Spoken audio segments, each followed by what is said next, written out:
Hi, I'm Emily Turner. When I first got pregnant, everyone told me about morning sickness, back pain, and food cravings.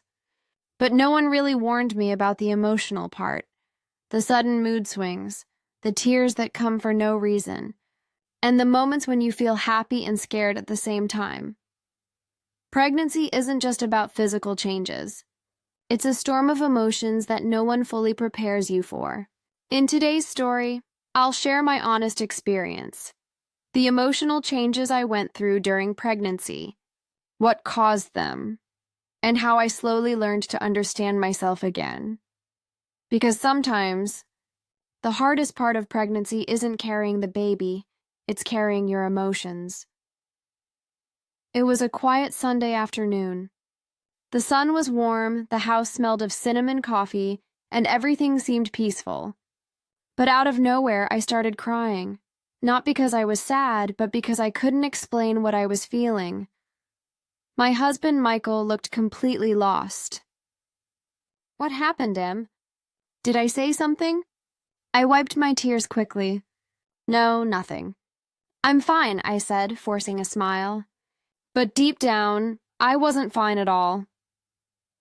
Just an hour earlier, I had been laughing at baby names, full of excitement about becoming a mom. And suddenly, I felt overwhelmed, like a wave of emotions had crashed over me for no reason. That's when I realized pregnancy wasn't only changing my body, it was changing my mind. The next few weeks were a roller coaster. Some days I felt so happy I wanted to cry. Other days, I couldn't stop crying because I didn't feel happy enough. I remember one evening standing in front of the mirror, looking at my growing belly. I loved my baby deeply, but I also missed the old version of me, the one who could sleep all night, who wasn't tired all the time, and who didn't cry over burnt toast. It scared me to feel this way. Was I a bad mother already? One day, during my prenatal appointment, I decided to talk about it. My doctor smiled kindly and said, "Emily, mood swings are completely normal. Your hormones are changing every week. Estrogen and progesterone rise and fall rapidly. That affects your brain's chemistry, your energy, and even how you handle stress." I blinked, surprised. "So it's not just in my head?" "Not at all," she said. "Your body is working 24/7 to grow another human. Emotional changes are part of that journey. The important thing is to talk about it, not hide it." That conversation changed everything for me. For the first time, I didn't feel crazy. I felt human. I started keeping a small journal beside my bed. Every night I wrote down how I felt, even the messy emotions. One day I'd write, "I'm so excited to meet my baby." The next day, I just want to sleep and not think about anything. Slowly, I started noticing patterns. My mood swings were worse on days when I didn't eat properly or stayed up too late. When I took a short walk or listened to music, I felt calmer. Michael noticed the change too. Instead of asking, "What's wrong?" he started saying, "Do you want to talk or just sit quietly?" Sometimes we just sat on the couch together. No words, just quiet support. It wasn't perfect. There were still days when I cried for no reason. But now I understood that every tear, every outburst, every laugh in the middle of a meltdown was my body's way of adjusting. Pregnancy had become less of a mystery and more of a conversation between me, my body, and the tiny heartbeat growing inside me.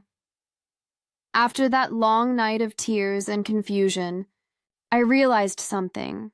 My emotions weren't my enemy. They were a signal, a message from my body asking for care and understanding. The next morning, I sat on the edge of my bed with my hand on my belly and whispered, "We'll figure this out together." That moment changed everything for me. I started talking to my doctor more openly about what I was feeling. She explained that mood swings in pregnancy are not just about hormones. They can also be caused by lack of sleep, anxiety about the baby's health, or even simple dehydration. I had no idea something as small as skipping breakfast could affect my emotions so deeply. She told me to eat small meals every few hours and stay hydrated, especially during the second trimester.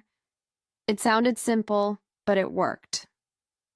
Slowly, I began to notice that when I took care of my physical health, my emotional balance improved too.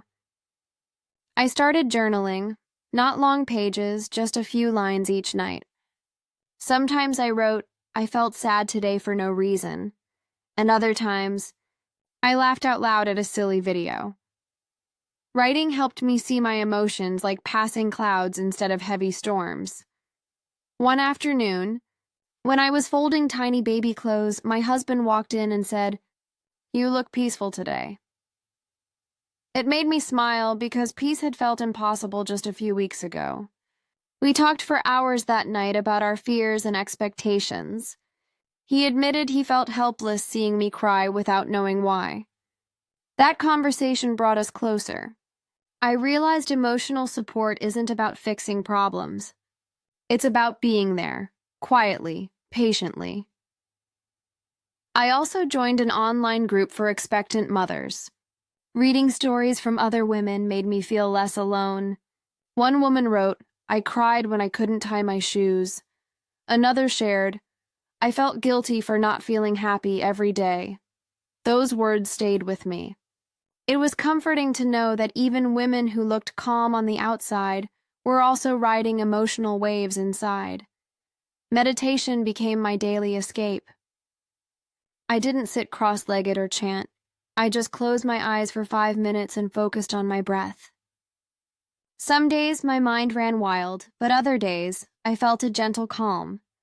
I learned that managing mood swings wasn't about stopping the emotions, but allowing them to pass without judgment. In the third trimester, when I started feeling heavier and more uncomfortable, mood swings returned, but this time I was ready. Instead of fighting them, I accepted them as part of the journey. If I felt irritated, I took a walk. If I felt sad, I called my mom. If I felt anxious, I reminded myself, "This too shall pass." One evening, while sitting on the porch, I felt my baby kick after a long day of crying. It was as if he was saying, "I'm here, Mom." I smiled through my tears and whispered, "I know." That little movement reminded me that all the emotional ups and downs were leading to something beautiful. I learned something precious in those 9 months. Emotional changes are not signs of weakness.